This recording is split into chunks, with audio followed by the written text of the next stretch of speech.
Hello, everyone. Hope you all are doing great. And, hello, everyone. Hope you all are doing great. Welcome to today's session of Meet the Global Leader. This webinar is all about sharing professional journey of professionals around the world. And our audience, they are actually university students. They are studying currently. And this webinar, the objective of this webinar is to aware them regarding professional sector skills development and skills implementation and how people are doing things differently and their lessons, advice, and how to overcome challenges, importance of mentorship and stuff. So today we have invited Miss Lisa. She's a group CEO of Brandance, and she's a renowned business and strategy expert with a passion for helping people succeed, particularly in startups and scale ups. As the CEO, she has extensive experience in strategic thinking, board development, and people engagement. She is also a skilled radio host and has been recognized for her achievements, including being a Telstra Businesswoman of the Year nominee in 2013. Throughout her career, she has held various leadership positions, including director roles at Cyperius, Veritasium, and Apex BRS. She is also the chairperson of EGM Singapore, has been a mentor for Founders Institute in US and in Club. So today we're going to learn a lot from her. Ms. Lisa, welcome to our session.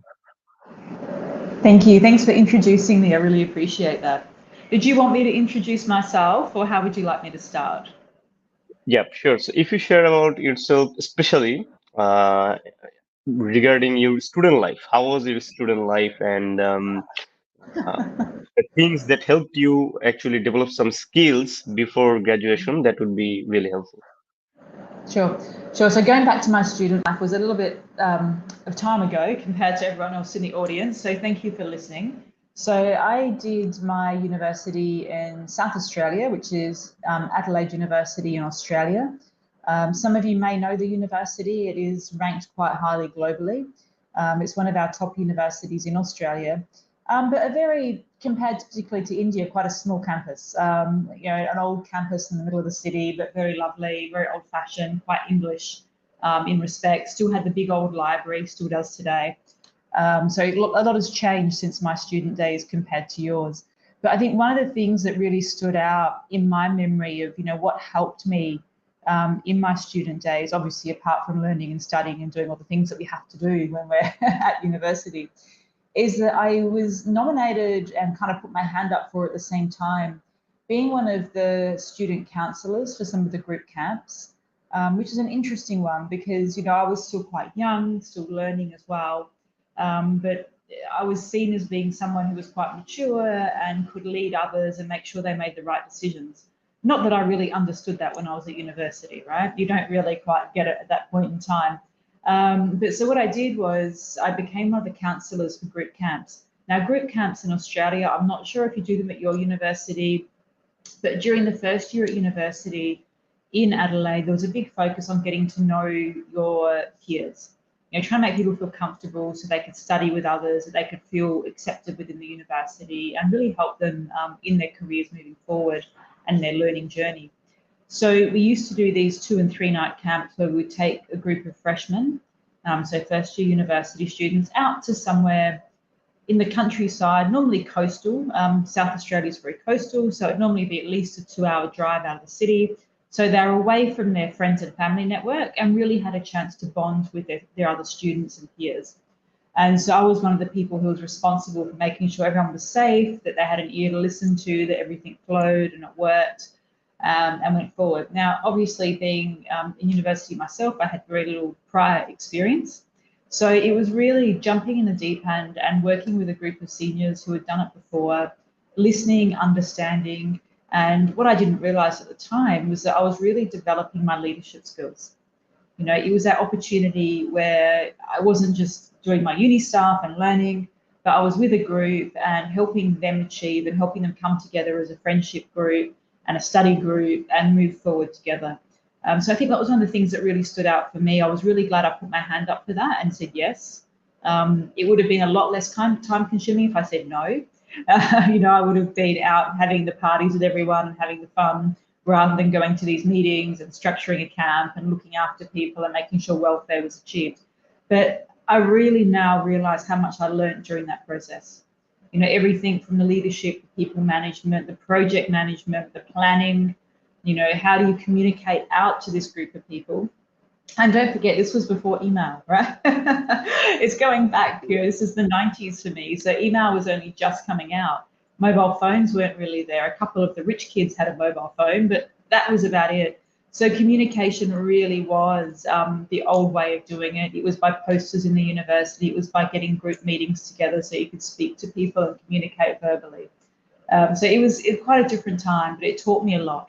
And I'm really, really glad that I did that. And I think that really probably kicked off my passion in people management that I didn't realize I had before then. Great. And also, your major was in psychology, and especially, like in our country, in Bangladesh, most people think then to be a CEO, they have to have a business degree. So we will come to that. But Yes. what actually inspired you to, like do your major in psychology? And what is special about it that you learned and helping all through your professional career? Yep. So there's kind of two questions there. There's the typical C-suite leader comes Yeah. from a business background or an MBA, and there's why did I even go near psych to start with? So I might just tackle the C-suite question first. I think it's really important for the audience. One thing that has changed a lot over the last 5 years is that leadership has become recognized as being one of the key things a CEO or a CPO or a CFO has to be able to achieve. And that leadership is people management, right? It's those soft skills, it's that ability to get a team together and have them work towards a common goal in a passionate and successful way, rather than beating them with a stick and telling them I'm the boss and you have to do it. And that's been a big change. So what I've found in the big companies now is that they're actively looking for C-suite leaders who don't have MBAs, who haven't come through that standard business administration, business degree, step, step, step. They want people who have deviated and they've gone into the people management, the HR particularly. It's quite common now for HR leaders to make that journey across into the rest of C-suite, whereas 5 or 6 years ago it was quite unusual. So there is a big shift happening right now. So I would say to the students listening, think about that because that will help you choose your career. People very much are looking for leaders who are T-shaped. You have a bit of everything. So you don't have to feel restricted. If you've gone down one pathway, you can change to another as long as you can demonstrate experience, motivation, willingness, and desire to learn. They're all really important. So I think do think about that. Now going back to the other part of the question, why did I decide to do psychology? It was an interesting one. Year 12 for us, or matric as we call it in Australia, you have like 5 core subjects, or at least back then we did, and that kind of dictated your university journey. So I did all the standard things, the math, the English, the chemistry, the physics, biology. That was my mix. And so really I could have gone into a much more structured degree, I guess, rather than a people management degree. But it was funny, I'd done a lot of extra training during matric as well, where I'd done short courses at university already in things like plants, fossils and evolution, DNA technology, things that really interested me at the time. And for me, that next step forward, once again, that people management piece kind of came out, and I really wanted to be able to help people. I think when I went into university, I didn't really understand how I wanted to help people. I just knew that I enjoyed the biology, I enjoyed the chemistry, I enjoyed those things. I was fairly good at math. I did statistics in university. And so that whole psychology package back then is quite different from what it is now. It was quite a different degree. It was very much bordering on a medical degree. So I did things like abnormal psychology and neuroscience, as well as child psychology and those kind of things. So yeah, very different to how it sits now. But I think a lot of what I did then really prepared me for that leadership role in the future. Because whilst I didn't do a strict business degree where I was looking at P&Ls and understanding strategy, I did everything else around that. So when I went into the workforce, I was really well equipped to work with people and help them achieve, which is what companies are looking for in their leaders even back then. And that then very quickly exposed me to learning about P&Ls and marketing and running a business, because I was quickly promoted into management roles. And I was fortunate enough to be with big global companies who have very serious training programs. So I think, whether you're going through the MBA route or the more, tangential route like I did, where you're off on the psych side of things and the medical side, if you're looking at big companies, they will train you. If you have those core concepts that they need, if they can see something in you that they feel is going to work with their business, they will train the rest. It's up to you to say, hey, I want to be trained. And that's something that I very much learned during my first few years working, and I was working for the big global pharmaceutical companies. They have massive training programs, right? So I'd put my hand up and say, yeah, I'll learn about that. I'll learn about cross-border trade. I'll do P&L review of management. I'll do strategy. And it's extra work, right? You've started your career, you're already working a fairly long hours job, you're traveling a lot, and you're taking on a university level program on top of that so you can get all of your skills up. So it is hard work, but I really, really value that I did it. And I think also in your 20s and 30s, you've got a lot more energy, right? So you can bite the bullet, and as long as you can say no to those parties and have a bit of time on your weekends to really go through your paperwork and understand, you learn so much so quickly. And then because you're working in it as well, and you're doing that next career step and that next career step, it takes you along that pathway. So really for me, I think going into university, I knew I wanted something with leadership and people and helping people. I didn't really know what that looked like. But I did know I didn't want to do a pure medical degree at that point, which is why I went into the science side. And that's then taken me through quite a journey from the big pharmaceutical companies through to a lot of other businesses after that, that you start to learn more and more. And that strategy piece becomes very strong. Very informative. Thank you for that. And that is important. Like it doesn't matter. Like the measure that people had. The skill sets, knowledge, experiences needed are needed for like the role. Now, whether it's CISO or stuff. So Yeah, like absolutely. Go. no, no, please. I was going to say, at the moment as well, we're in a transitional space with AI coming into. And I think where leaders or people in general, when they're looking for a job and a career, where they can really differentiate themselves is that people piece, because AI can't compete on that yet. They can make things look nice, they can give suggestions, they can put together plans, but understanding someone in the workplace who has had a hard day, who has maybe just come back from maternity leave, who needs help integrating back into the business, AI can't do any of that. But we as really good leaders, we can set that structure up and we can do it. So look for areas where you can differentiate yourself as a person. And I think that's where the psychology helped me a lot as well. Great. And like sometimes students, especially in our countries, see internship as like just a requirement for the degree. So according to you, how like doing internship seriously can help students develop or adapt with the corporate culture or preparing themselves for the next, like starting of their career.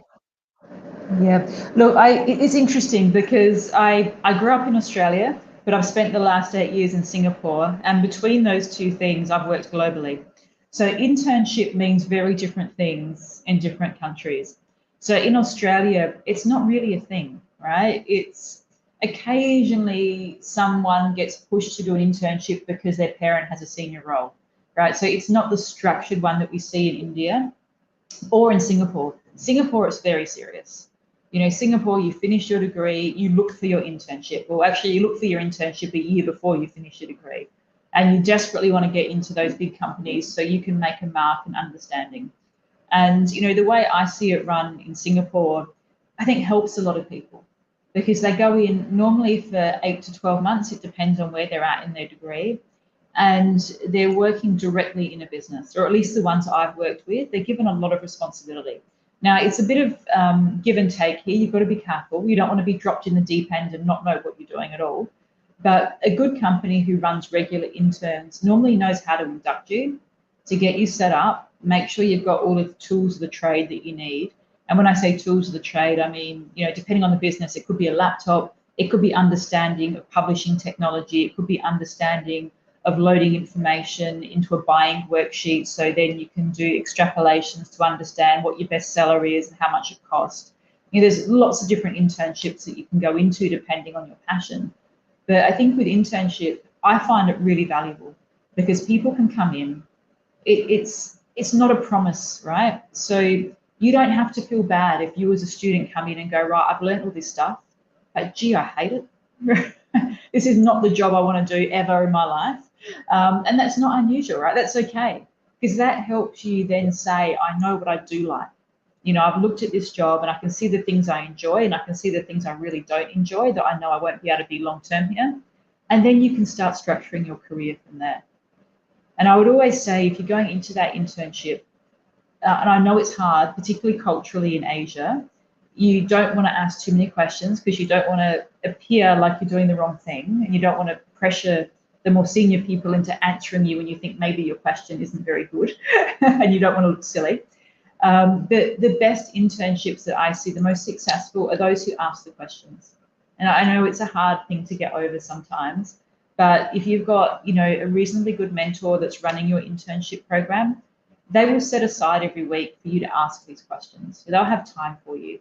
And if they don't already have it built in, ask if it would be okay if you could have like a summary at the end of the week and ask about anything that you thought was a bit different, or you might have ideas on or thoughts on or were confused by. And they'll respect you for that, and you will learn so much more as well. So really, I think jump into internships, take them seriously, because there is a possibility if where you go you love, you might get a job. So you think about it from that perspective. If you can show some really strong skills, even if you're at the very beginning of your career, people will grab you because they look for motivated individuals. And they're not looking for a fully trained intern. They're looking for someone who's motivated, who has decent people skills, who can work with their colleagues, and who can do things at the drop of a hat, right? But they really need you to, when something goes wrong, they'll grab you and say, right, I need you to help with this now. And helping with this might be setting up chairs in a lunchroom because there's about to be a serious company talk. Helping with this might be quickly doing a marketing plan with someone and you're the extra hands to plug in some information. It can be almost anything. But those skills that you learn when you do that will set you in really, really good regard going through your career. Absolutely. And in most companies, they're actually they are keen to hire, they know who already showed some skills or like capable for the role. So internship is a good way actually land the job role. So Absolutely. yeah, you in your beginning of your career worked in sales. So how actually skills that you learn being in sales help you or helping you in your current role? Because like in our country, in most cases, we're in sales. That if you want to be CEO, you have to be in sales. So it will be a lot easier because you know how to sell. So Yes. according to, if if focus have some shade on sales, how Yeah. it helps as a professional, personally and professionally, and to be a CEO, how this experience working in sales actually help. Yeah, I think sales is really important. And once again, it's one of those things when you're younger, you don't realize the value you get out of it. It's just a job. And that's where, like, even in university, to pay my way through university, I had sales roles. And then I went into sales training before I got into really serious full time work. And the thing with sales is it not only teaches you confidence, because you have to talk to almost anyone and they might have a totally different opinion from you, but it really teaches you how to ask insightful questions. It teaches you that resilience to be able to have those conversations. And a lot of people don't have that resilience. They're very fearful. They feel scared. The amount of people who don't like going to networking events because suddenly they're in a strange environment. They don't feel comfortable speaking about themselves. They find it hard to ask questions that people will then join a conversation in. So sales teaches you all of that, whether you like it or not. It also teaches you to think about the person you're talking to and understand what drives them. So once again, it's coming back to basic people management. Any sales course that you do will either talk about mirroring the person, understanding their body language, or asking questions to understand their emotional drive, because people buy on emotion, not need, most of the time. So when you go through a good sales training or a company that's helping you with this, you will learn all these skills. And then your confidence goes up because you can talk to almost anyone. And that's the joy of having done sales, is that it breaks down your internal resilience barriers. It makes you more confident. It also gives you a language, the way you ask questions and the way you look for information that you wouldn't otherwise have, which allows other people to feel more comfortable and confident talking with you and giving you information in return. So yeah, I would always recommend, if you have that opportunity, jump into some type of sales role. Once again, it might not be something you want to do for very long, but what you learn while you're there and what you challenge yourself to do will make a big difference to your career. That if you share a little bit about what brand dance is all about and your typical day as a group CEO, how it looks like. So my typical day is very varied at the moment because we have Brandance, which is a platform management business. So it's a proprietary platform that sells D2C, so direct to consumer. And the target markets in the current launch plan is China and America. So very polar opposite markets with very, very different needs. However, most of the products are being manufactured either out of China or Australia. So the day-to-day changes all the time because you're dealing with country heads and you're dealing with a marketing plan. Because we're at inception at the moment for Brandance, we're building our pipeline of products. So working with individual companies that own the rights to their own products that we then license in. But then we're also working with our country teams to then platform list and sell D2C. So it's quite multifaceted in terms of what I do day to day, but you've got to look after both sides. We need the incoming product, we need the platform to work in the middle, then we need the marketing in country to be able to sell through and obviously generate revenue. So it's really focused on those key things. At the moment, a lot of my day is dealing with our business partners and bringing in the required funding to launch into different product ranges and launch into different countries. So it's a lot of behind the desk work at the moment and a lot of investigation work. In between all of that, I sit on several boards, and I've worked with several other companies to launch them off as well in very, very different industries. So my evenings are quite often reviewing board papers, going through information on new startups, looking at their P&Ls and their strategy, and finding ways to optimize that, to question it, to really help them actually jump to the next level. So yeah, juggling lots of balls in the air, which I think any CEO would tell you, that's what we do. And the biggest thing that we need is a really core, good, strong team. We need people we can rely on in the verticals in the business to be able to say, this is our direction, this is our strategy. Can we achieve it now? Can you do it with your team? What are any barriers to success that you foresee? Let's get moving. Because then I need to be able to pass over to those people to run forward.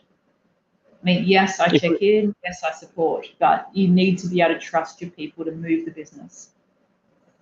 Great. If you tell us about your leadership style, as you know, you mentioned people's management. So, what is your leadership style?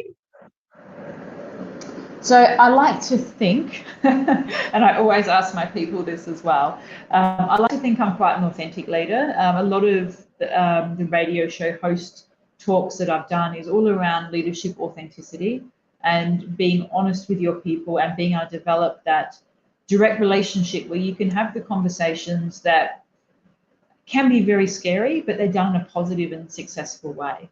So, you can ask the hard questions, but people don't feel threatened. If you're authentic and you actually tell them where you're coming from and they can understand that, people relate to you much more easily. So authenticity and honesty is really, really big for me in the leadership space.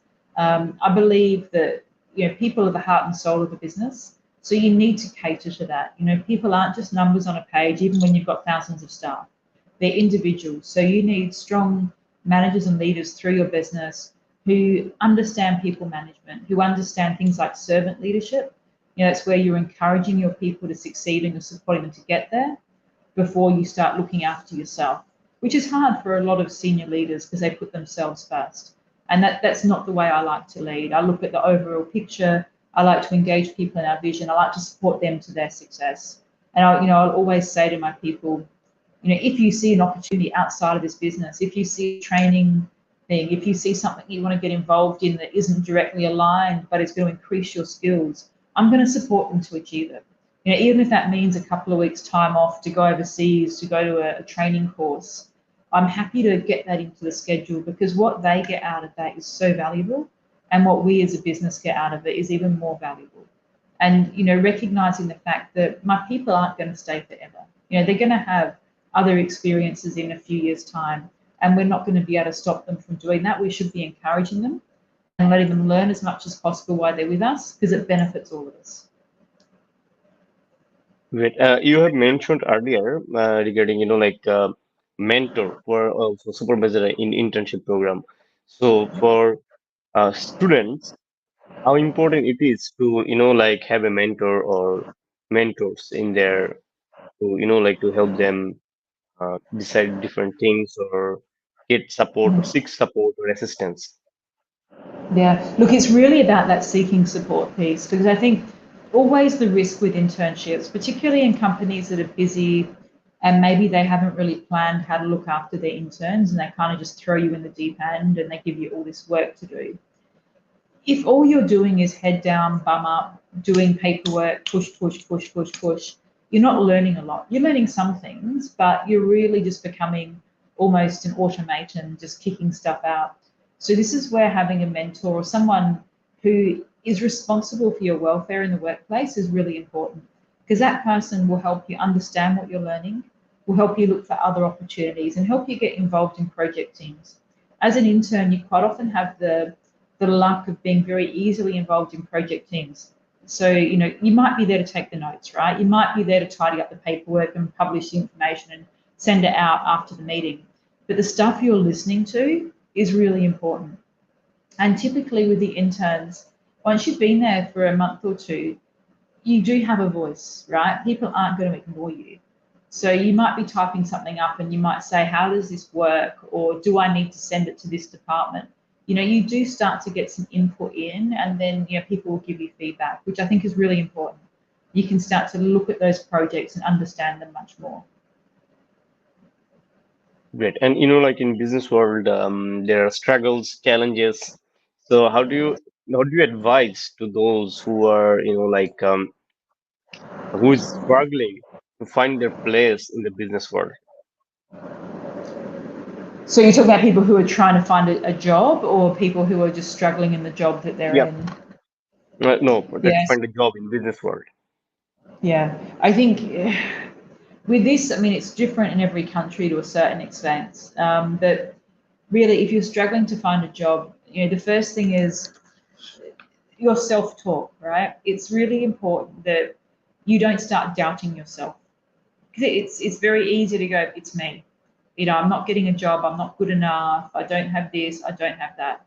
And once you start thinking that way, it pushes you down and it makes it very hard for you to communicate effectively in job interviews because you've already doubted yourself and you come across as lacking motivation, lacking drive, and lacking confidence. And people who are interviewing you want to see motivation, they want to see confidence. Even if your confidence is simply saying to them, this is a job I believe I would love to do, but no, I don't have the experience doing that right now. These are the things I want to do to be able to achieve that experience. If that is what you can offer, you are still showing confidence and you're still showing motivation. Yes, you're still being honest as well and saying, hey, I don't know how to do it, but you're saying you want to learn. So it's really, really important at that point. And this is why I say don't, and it's hard not to, don't come down on yourself. Look at the things you can do. Look at what you have achieved. Look at the jobs that haven't worked out. And then start looking for avenues that you feel might be better for you. Just keep taking that step forward, even if it's only one step a day. But keep thinking about, hey, it will happen. These are the things I can offer. Who else can I talk to who would appreciate those skills?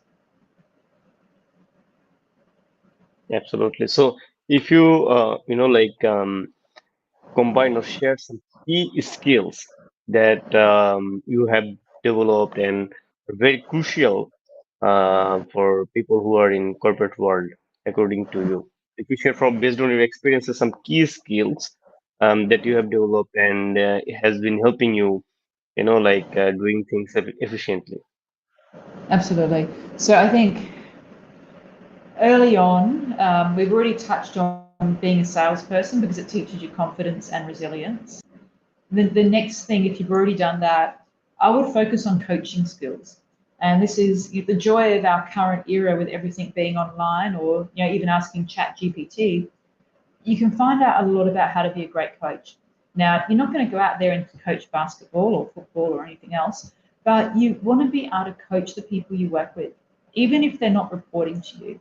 Now, the reason I say coaching skills are important is because it teaches you a language again where you ask people about things that helps them uncover what's holding them back. You're not trying to be a counselor, you're not trying to do any of that, but you're actually learning some really insightful ways to ask people a question to help them go through the problem they have in the workplace and find the solution. And if you can start learning those skills, even if you're not a manager, you can help the people around you, you can help your peers when they hit a difficult spot. And very quickly, you'll be recognized as someone who can help solve problems, who can help people forward, who is very passionate about their team, who looks out for everyone else and works really well with people. So coaching skills would be the thing that I would really say focus on because it will help you with every part of your career. Absolutely. And like the business world is evolving and advancing very fast with the technology and stuff. So according to you, like how do you think the business landscape will evolve and what skills will be necessary for success? Yeah, and that's where I think just building on what we're just talking about with coaching skills, computers can give you a yes no answer. They can give you, history data. They can give you information on something, but they can't ask you how you feel about something and interpret it well. So if you keep evolving with your leadership, I would look at developing your coaching skills, even if you just start with something simple like the grow model and then you work through to some of the bigger coach models. That teaches you the language and it teaches you the formula to be able to have those conversations. That suddenly makes you different from the other workers. Then if you're looking at how you can fit into a workplace, adaptability is going to be big for our future. There's going to be a lot of jobs that we don't even know are going to exist right now will come into play in the next 5 years. And that will be what happens as AI starts to be implemented across industries. So start looking at how you can go into those areas. You would need to learn about AI as well because there'll be support mechanisms there to have AI work in a workplace. But if you build yourself as a great leader, a great coach, you start looking at things like empathy, authentic leadership, servant leadership. They're areas that AI can't compete on, but they're areas that are still needed to be able to drive companies to success and to be able to support people to success. So they're the areas I would really be focusing on. Great. And if you have some advice, how university students who are currently studying can utilize their student, life, like before graduation, if you share some advice, how they can develop skills and knowledge before graduation, and how better they can utilize their time. Yeah, absolutely. It comes back to it's very similar to what you do in the workplace when you start. So you're at university now, and you will find there's always things happening in the university. There's committees, there's groups, there's functions coming up. There's training on other things outside of the standard course that you're doing. I would say during this time at university, wherever you can, join a group that is doing something. If they're organizing the end of year party, if they're organizing something for the curriculum, if they're organizing something with a project for a teacher, put your hand up and join because you learn so much more. But also, what recruiters are looking for is for you to be able to have done more than just sit there in a classroom all day, every day, spitting out information, learning information, doing tests. They want you to be able to say, so during this period of time at university, I also joined this group. The projects that we ran were this, this, and this. I was involved as the treasurer, or I was involved as the organizer, or I was involved as the cook. It doesn't matter. You were doing something that had deadlines, that had outcomes, and that you had a successful completion. And that's what recruiters will ask you. Apart from just studying, what did you do to show me that you can integrate into a workplace? And that's where you come up with these different projects that you did at university that were outside of your core course. And it's very important to have those skills. If you can do it at university, great. If it's not, sorry, apologies, if it's not at university, maybe it's something you're doing outside of university that has similar outcomes. And you can actually demonstrate those same skills. Absolutely. Like it's not about only academic studies they should focus on. Apart from that, a balancing study they should, because university life is mostly about exploration, study, and also test those learning, like somewhere through volunteering works or internships or part-time works. Then both with practical and academic study, with theory, they can actually develop something new, they can explore, and they can develop knowledge. So, with that note, thank you so much, Ms. Lisa, for your very insightful lessons and experiences that you have shared with us. Like out of your busy time, you have shared that time with us to assist students in Bangladesh, like and some advice that you have given to them who are going to listen and watch this webinar. They're going to, like learn some very new and great things from the session. And on behalf of School of Entrepreneurship Development, I would like to thank you and for your time. Wish you very best of luck for your future endeavor. Thank you so much, and lovely to speak with you all. I hope it was helpful, and always happy to answer any questions that might help you out moving forward. Definitely. Thank you so much for your time and have a good day. Thank you.